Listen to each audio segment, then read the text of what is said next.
Hello, welcome to Punchline Talks, the business breakfast briefers. I'm Mark Owen, and each week I invite business experts to review the modern newspapers, find out what's happening in their own individual business, their own individual business sectors. Finally, what's caught their eye in this week's Punchline. But before I start, I just want to thank our fantastic sponsors, Hazelwood's Accountants and Business Advisors. And I say this every week, but we really couldn't do the show without them and our other advertisers on the site as well. Okay, who have we got on the panel today? We have the Very Reverend Andrew Zihni, the Dean of Gloucester Cathedral. Christmas is obviously one of the cathedral's busiest periods, but what does it mean for it financially?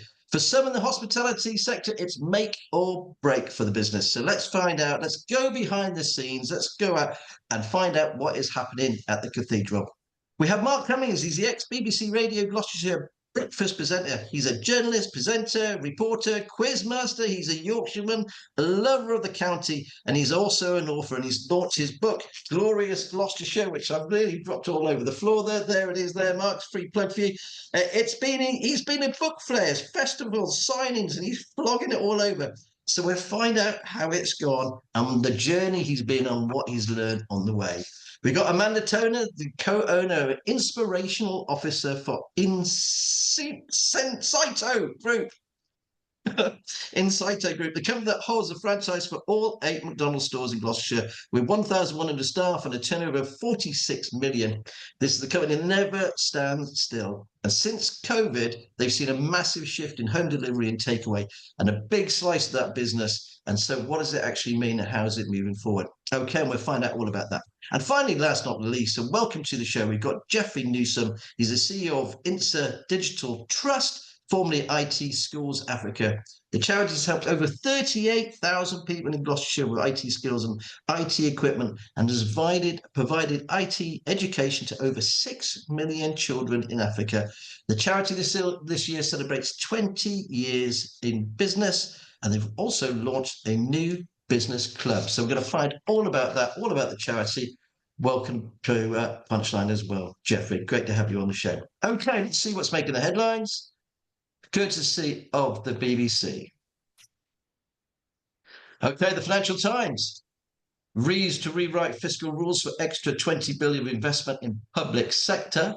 The Daily Telegraph. Rees warned over £20 billion debt fiddle. The Daily Mail. Labour's budget ploy will punish mortgage holders. The Times. Rees risks hurting pensioners. The Guardian. PM rules out payments but could back non-cash slavery reparations. The Metro, 1.8 billion cost of thieving crisis. The Eye revealed mental health therapists caught having sex with patients but carry on working. The Sun, the hunt for bread October. Love the Sun's headline there. The Mirror, help make Florrie's dream come true. And that's all the headlines today. I'm going to go over to you, Mark. There's a bit of a mixed bunch there, but it seems to be about politics leading the way, doesn't it? Yeah, the budget, of course. You know, I was just listening to the Today programme earlier on, nipping out to get the papers, and Nick Robinson skewering one minister about the borrow. It's the borrowing, isn't it? Is the big thing. So you have, as you read out, Reeves warned over 50 billion debt fiddle. The theory being in opposition, they're saying we won't sort of fiddle the numbers to do what we need to do, and the accusation is they've kind of done that. And the Eye today, Reeves set to borrow extra 20 billion. Their sort of feature piece is Reeves is answering the wrong questions with this budget. So budget around a lot, Mark, but actually the front page of the Sun. So this is, did they think the headline justified the lead story? So it's about a submarine on a 6-month mission and them actually running out of food. So the headline is The Hunt for Bread October, and then you open it up, what shall we do with a shrunken sailor? So from a journalistic point of view, you can just see the subs in the Sun going, the headline is so good, oh, forget it, let's just put it up, let's put it as our lead. Other bits and bobs in the papers. What I found really interesting about all the big concerts next year, you've got Coldplay, Oasis, you've got Springsteen.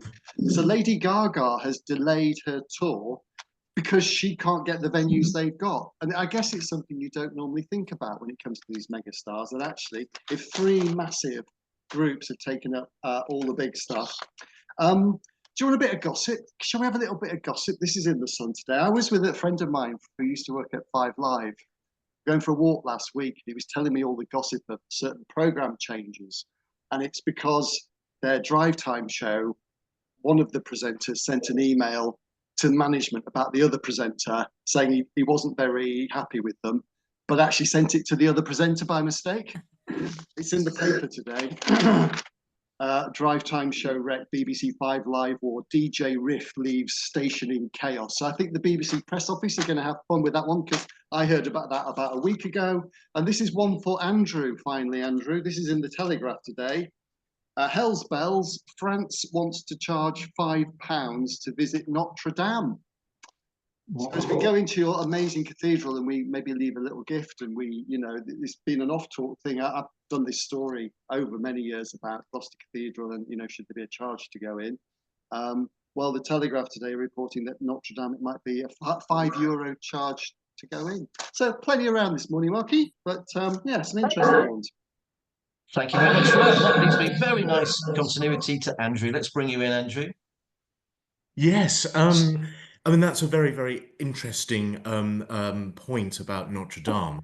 But here at the cathedral, as Mark, you will know, what we have is we have an entry by donation scheme where we don't make a charge to come into the cathedral, but we do ask visitors to consider making a donation. And I think that feels as if that's something that's sort of pitched on a better footing. Of course, the whole question of fundraising and income is a huge issue, because as you can imagine, it costs millions over the course of a year to keep the cathedral going and to keep our mission and our worship and our outreach work going. And we have no kind of statutory external funding whatsoever. So unlike in other countries, interestingly, I think there are places in Europe where cathedrals and churches do get some support from the government or from the state or from charities in some way or form, but we don't as a statutory measure. So we've got to do all our fundraising ourselves. So we do rely on the generosity of our visitors, but it's getting that balance between being an important place of worship, which is open and accessible to everyone, and also balancing that with our financial needs to keep the place going. But we hope we've got it about right at the moment. I think so. When I go in there, people are always putting stuff in there. So what have you picked out from the papers, please, Andrew? So, in terms of the papers, the story that particularly sort of caught my eye this morning is really sort of building on the story that has been in the press sort of all through the week, which is the very, very sad news about Sir Chris Hoy and his very, very sad cancer diagnosis. Of course, that's something that's been very, very live in our minds, with a number of very high-profile people recently with significant cancer diagnoses. And this really caught my eye, not least because I was just so touched by the bravery and openness in how Chris expressed his situation and the diagnosis. But also, I think this really drew attention to the importance of health and well-being, about the importance, particularly I think for men as well, to talk about health and health conditions. And that's something that at the cathedral is part of our strategic priority around health and mental health and well-being, is a conversation that we're keen to pick up within the community. So I think that that whole engagement around health and well-being is something that feels very poignant and very important in the mission and the work that we do at the moment. Okay, well, thank you ever so much for that, Andrew. I'm going to go over to Amanda. So what have you picked out from the papers, please? So the story I've picked out this morning is in the Times in the business section, and it's an article by John Lewis deciding that they need to do something else, and the different else is to bring Jamie Oliver and his style of cooking back into one of their flagship stores to encourage people to cook and have lessons. And it struck me because obviously Jamie Oliver is a brand that everybody knows, but there's an element of, you know, the retail has to do something different to get those people through the door, because the way internet shopping goes, it's so easy to click. So what is different? And that is something you can't cook online. You have to be there and you have to be doing it. And I thought it was quite hopeful, quite the fact that John Lewis recognised the need to do something different.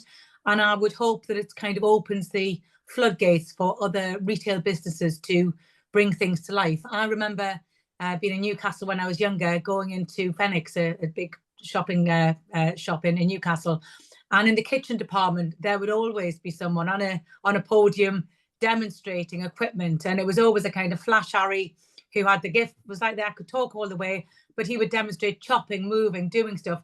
And it was very engaging. And he'd have a big crowd around him and people watched him do that. And it brought the product to life. And I think that's something that retail and the food industry need to do, to bring things to life, to give experiences to people. So I thought that was interesting. Did you want another one? No, there's another one. I love doing car boots, actually, so I could do all that kind of wheeling and dealing on a car boot. But there we go. That's just me. But, well, I think it's a human interaction thing as well. And, I used to work for a company whereby part of what they did was women would go into other people's houses and demonstrate jewelry, and the jewelry wasn't better than stuff you'd buy in other places, but it was the fact that they got groups of women together and they tried it on. It was an experience, and you happened to sell jewelry as opposed to the other way around. And it struck me. And the other one, again, I guess kind of ties in with an article about more the TikTok generation being more focused on TikTok, and millennials saying that they're noticing a difference with sort of Gen Z, that they are almost even more dumbed down and less able to engage and less able to absorb stuff, and the importance of books and the importance of reading, and how less children are having books in their homes. In McDonald's, we give all these books out with Happy Meals, and it's a big statistic. A lot of families just don't read to their children. So it's very interesting the way that kind of is changing social behaviours and the impact that it makes. But again, I think it needs to be something that could be brought to life in a different way. And I think we just need to think of things differently rather than just carping on about things not being the same as they were. Wow, no, couldn't agree more with you. And I know that Mark would definitely agree about buying books. Geoffrey, let's bring you in. Thanks ever so much for joining the show. What have you picked out from the papers, please? Thank you. By the way, I'd completely agree about buying books as well. And Amanda's point that we need to take a wider perspective sometimes. And if you've got the patience to read a novel from end to end, you've got the patience to think about problems seriously and not just go for very small scale solutions, which won't work. So I'm completely with that. Okay, there's an item in both the Daily Mail and the Guardian about research from New York University, how quickly our brains are able to process unfamiliar text. And this goes back to phones and things as well.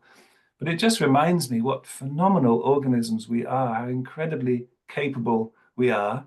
And Andrew would certainly say that's because of our origins, I'm sure. But other people would have different views. But whatever, we are phenomenal human beings. And when you read the newspapers, which I don't often, it's possible to sink into the deepest gloom. But actually, when you think about how clever we are and what extraordinary organisms we are, it gives you confidence that actually we can solve a lot of the problems if we go about things intelligently. And that includes Amanda's point about thinking about issues seriously and in proper detail. Okay, so that was interesting to me. A second article was in the Daily Express, and this is, well, I'll talk a little bit later about our charity and how we try to help people who don't have access to IT equipment and skills, but this is an item in the Daily Express about how many retired women are not accessing their pensions because they can't access the internet. This is £1 billion worth of pensions that aren't being accessed. And the research suggests that 1 in 3 people over 75 never use the internet. And that's just the tip of the iceberg about how people are left behind in the modern world if they don't have access to IT equipment and skills. And if you've got time... Go on. So I was going to say, I suppose it's in their interest, in some ways, it sounds a bit naughty, that they don't access the money. Yes, exactly. It's going, quite a lot of those 180,000 have died already. That could be life-changing money that they're entitled to, that would improve their condition of life.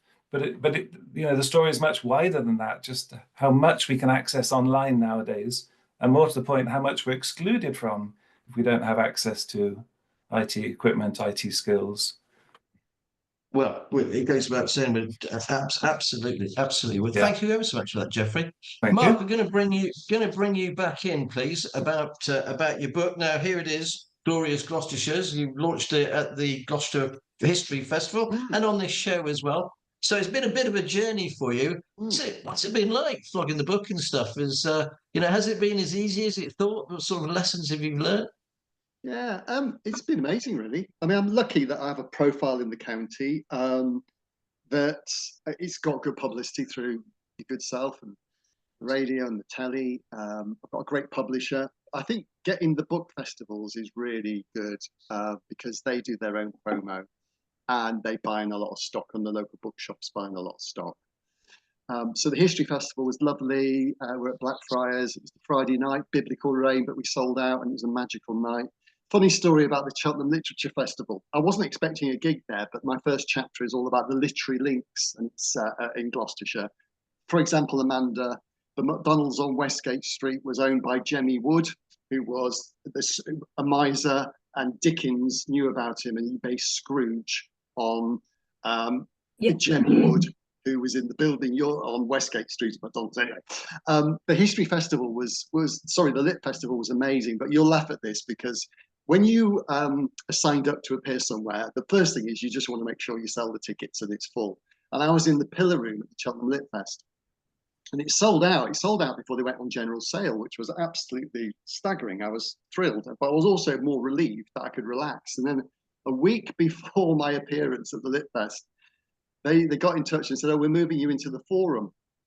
And I went, "Oh God, why?" And the story is as simple as this: is that the person who was in the Forum wasn't selling tickets that much.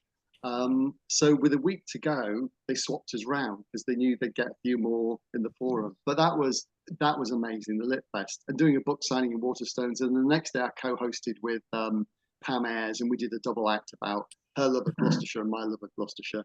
Did another book signing.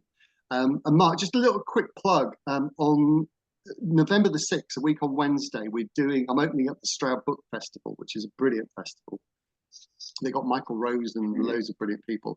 But we're doing it for a charity called All Sorts. I think I've sent you a press release, actually, Mark, on this. All Sorts do the most amazing work with youngsters, a lot of teenagers, but those slightly younger in the county, but they're Stroud based. They are amazing. So we're doing a Cummings County quiz night at the Sub Rooms. I'll talk a little bit about the book, but mainly it's a Cummings County quiz night where all the questions are about Gloucestershire. And we want to have a massive crowd. So if any of you guys could come, bring a team. It doesn't matter how many people. It can be 2 of you. It could be 10 of you. We've got loads of different tables, and then we'll just put people on tables with other people. And it's all about Gloucestershire. But the tickets, I think they're about £12, but all the money goes to the All Sorts charity. So that's November the 6th, 7 o'clock at the Sub Rooms. The bar will be open. We've got some wonderful prizes for the quiz teams who come first, second, and third. And all the questions will be about Gloucestershire. Because it was a big thing on the radio. I know Mark Punchline did it and often won many, many times. You did. And in my book, actually, I've got 100 quiz questions. At the end of every chapter, there's 10 questions about Gloucestershire, because I know a lot of people love doing that one. So that's a week on Wednesday, November the 6th. If you could just spread the word, guys, I'd really appreciate it. For All Sorts. Okay, Mark, thanks ever so much. Really good plug there. And we will definitely promote it on Punchline, goes without saying. I'm going to bring you back in, Dean Andrew. Always great to see you. And, you and I are on the panel. Well, you chair the panel for the Gloucester Commission as well, which I thoroughly enjoy. A lot of work goes behind the scenes on these kinds of things. So Gloucester Cathedral, I mean, gosh, it must be such a big job organising, putting everything for Christmas. When do you start planning Christmas, Andrew? Do you finish Christmas and then you start planning? Is there a big committee? What's the process? Well, that's very interesting and sort of. So once Christmas is over 1 year, we do have a group. We have a Christmas working group amongst sort of our staff colleagues. and other volunteers who are particularly involved with Christmas. We always have a bit of a kind of wash up in January, just to review how the previous Christmas has gone and to capture some of those thoughts. And then normally we begin thinking about the next Christmas, usually in the summer, which I have to say feels very, very strange when we are in July or August and already sort of doing a lot of the planning for Christmas. What we try to do is we try to think of a particular theme each year that we will base our events, our decorations, and all that we do around, that picks on various elements of the biblical story to enable us to share each year, hopefully in an innovative way, afresh the good news of salvation that comes through the story of the birth of Jesus. So our theme this year is All is Calm, All is Bright, from the carol Silent Night. We tend to pick on a carol or some form of music and pick out some of the lyrics of that to bring out the theme. But that sense of calmness, of brightness, of light, it feels like something that we particularly need to hear in the world today with all that's going on. So we hope that that sense of calm and brightness, and providing the cathedral as a place of reflection, as a place where people can take some time to pause from the busyness that is Advent and Christmas, will be something that's really welcome. Now, how important is Christmas actually to the finances of the cathedral? Because at the end of the day, it's a big place. You've got a lot of mouths to feed, as in work. You know, you have a lot of volunteers. How many staff work there, and how many volunteers? And so in terms of our volunteer numbers, we have just under 400 volunteers altogether, doing a whole variety of different things. So there are volunteers who act as guides, as stewards, but also there are the flower arrangers, the bell ringers, and those who volunteer in the Monk's Kitchen Cafe, those who volunteer in plenty of other ways as well. So there are lots and lots of different volunteers doing different things. And Christmas, of course, is really, really busy for them, and also for our staff. We have around 75 staff altogether, some full-time, some part-time. And you're absolutely right, Christmas is a big endeavour. As I was saying a moment ago, our main source of income from visitors is around our entry by donation. And that's something that happens through the year. Of course, Christmas is particularly important because we have many more visitors at Christmas, and the events and the decorations and the services that we put on, I think, enable that. And that's really, really helpful. So Christmas is very crucial in that regard. But also there are other times of year in terms of income that are important for us. So for example, at the moment, we have Luke Jerram's Mars, War and Peace sculpture and installation that's in the cathedral. And that's brought in lots and lots of people. So for our evening events, for example, we've sold over 3,000 tickets for our evening event with Mars, and that's something that's really important. But I think just as important as the finances is also the community elements of what we do, because a lot of the events that we put on, especially around Christmas, but also with Mars, are ways in which we can bring people in the cathedral that might never have been before and not experienced the cathedral before. And we hope that by showcasing what we do and enabling people to come to the cathedral, that we can extend a really warm welcome to all people of whatever faith or none, and that they can find some calm, some reflectiveness, and some joy, and to see something of the joy of the Christian gospel, which is what we want to expound and share with everybody, whatever their background, whatever their faith might be.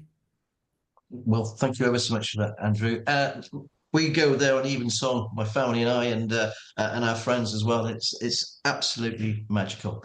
Thank you ever so much for that. Let's go bring you in, Amanda. I'd like to talk to you about, well, this coming up to Christmas, your busy period as well. But since COVID, we've talked about this before, but since COVID, your takeaway business and the sort of drive-through element of it has really taken off for McDonald's, hasn't it? Surprisingly as well. Deliveroo, Just Eat.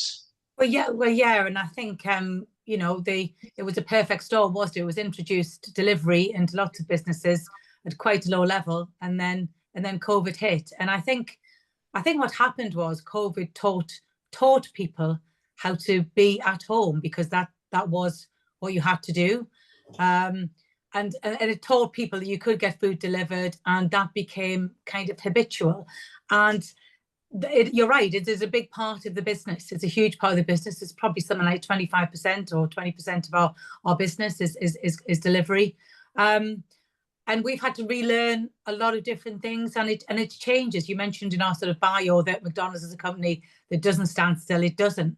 And it takes information and says, what can we do? How can we do this better? How can we do this differently? So it's a huge part of what we do, but you have to run it slightly differently. And we have discovered that working with people, coming back to the human element, is still always the best bet. So we do things like some of our restaurants have formed really close relationships with our providers, our people like Deliveroo and our drivers who come in from Just Eats and what have you. In fact, we're inviting lots of them to our Christmas party this year. I don't know how many will come, but it's that relationship. So whilst you might have something which is delivery, the relationship side and having and treating people well is the other side. That's where you get best benefits, I would say. Now you also do the obviously McDonald's have all these different loyalty schemes going on. You peel off it and you get some sort of things. How big a part of the business is that? And I suppose they collect all the data from that as well. Of course, it's data. You collect data and you can target things more specifically. Everyone, if you say to someone a Tesco club card, everyone nods and knows exactly what you're talking about. And it's the same concept. So if you're going to buy, it's a loyalty scheme. If you buy food from us using the app, it gives you points, and you can use those points you can give points to get food and help other people. You can use it towards charities. So that's a big part of what we do as well. Some people, a big part of what we do used to be people would have change and would drop, as I'm sure Andrew knows this, would drop money into boxes and have change, or put a couple of quid in somewhere, change from the burger. Doesn't really happen so much anymore. We do have cash, obviously, but it's massively reduced. So that money going through tills that used to happen for charities isn't so much. So that's a nice side of the loyalty scheme.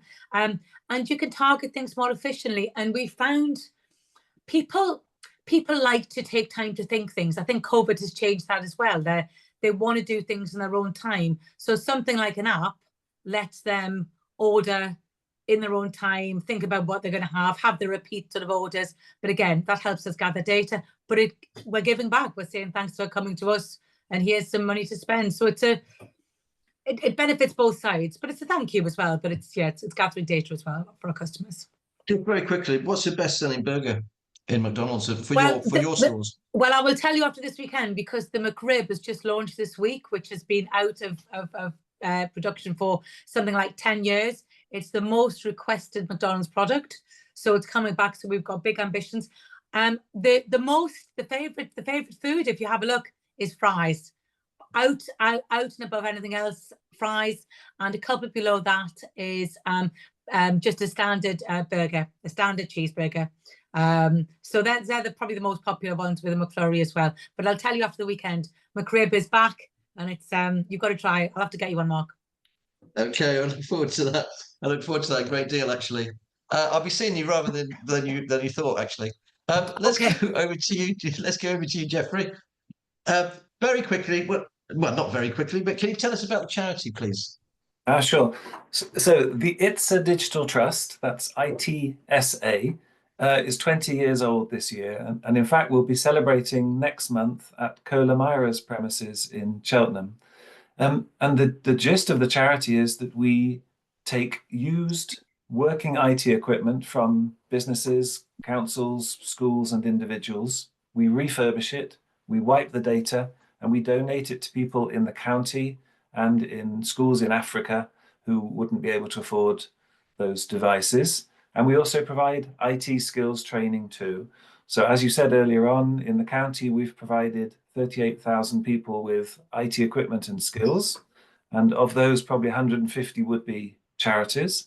And we've provided an IT education to over 6 million children now in schools in Africa. And we have many, many programs, but that's the gist of it. In the modern world, if you don't have IT equipment and IT skills, you get very seriously left behind. And the more positive side of that is, if you do have IT equipment and IT skills, limitless opportunities open up to you, which we all take advantage every day of in our lives. How many people work at the charity, Geoffrey? How many staff is there, and what sort of turnover? Very small, and we rely very much on volunteers, a bit like the cathedral. We've had 1,400 volunteers help us in the charity. We also have a prison program where this is with HMP Whitemoor in Cambridgeshire, where the devices go to the prisoners, where we have a workshop. They don't have internet for obvious reasons, but they begin the refurbishment process. They're getting qualifications in refurbishment so that when they leave, they've got employable skills. And then the computers come back to us and we finish the refurbishment, the installation of software and so on. But in terms of numbers, we're very small. Anybody is welcome to come and see us because it's a different thing to hear about it than to see it. So I would very much welcome visits, and you'd be very welcome yourselves. But I suppose if you totted up the number of us, if you sort of shrank us into full-time workers with all the part-timers, there's probably the equivalent of 9 full-time people working in the charity. What's the thinking behind launching this new business club of yours? Well, actually, businesses are the biggest source of used computers for us, and they've been incredibly supportive already. And that's not only used computers, but a lot of businesses now give their staff volunteering time and often struggle to find volunteering opportunities. So a lot of businesses, their staff come to us to do their volunteering. And some businesses also donate funds to us, which is very welcome. So we already have very good relationships with businesses, but there are so many attractions of the business club. But part of it is, in the business world now, social value is a big thing. And if you want to win business very often, including in tender documents, you have to prove your social value, what you're doing in the community. And since businesses are helping us, they can very legitimately say that what we're achieving is part of the social value that they're achieving. So that will be a big benefit for a lot of businesses, that they're able to demonstrate to their customers, to their staff in winning business, that they're doing good in the community by supporting us. And when's the event, Geoffrey? This is the 21st of November.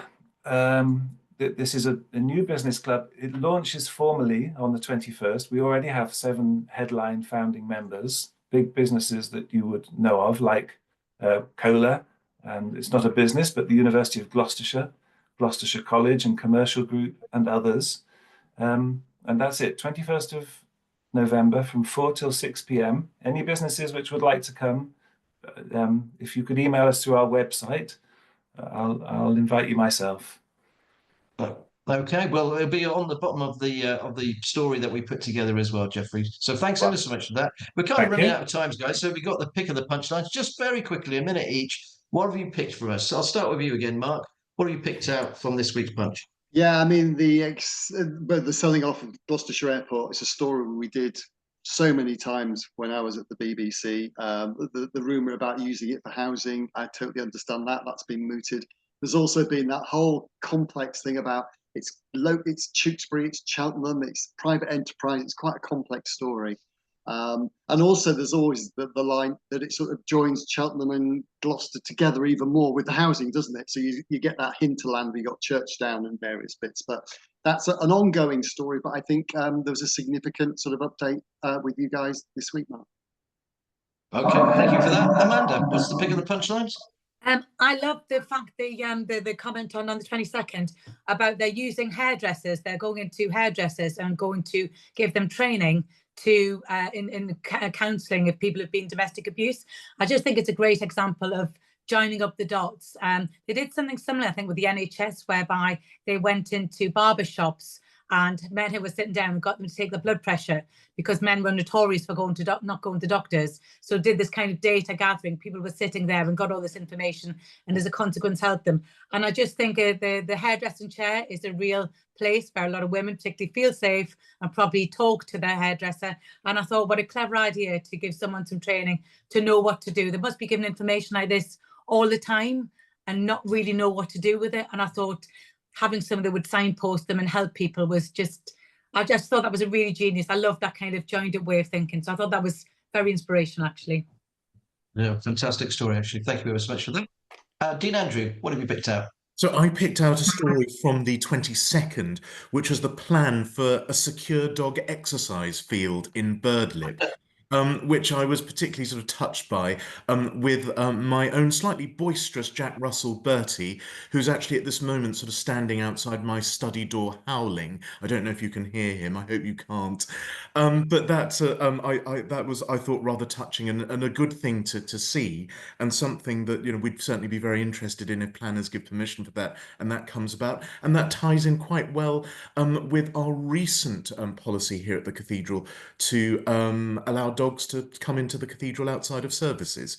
So that was rather a nice feel-good story. Okay, thank you very much. And finally, Geoffrey, what have you picked out for this week's Punchline? Well, I love the article you wrote about us on Wednesday, but it would be cheeky to mention that, so I'll just pass on, but thank you.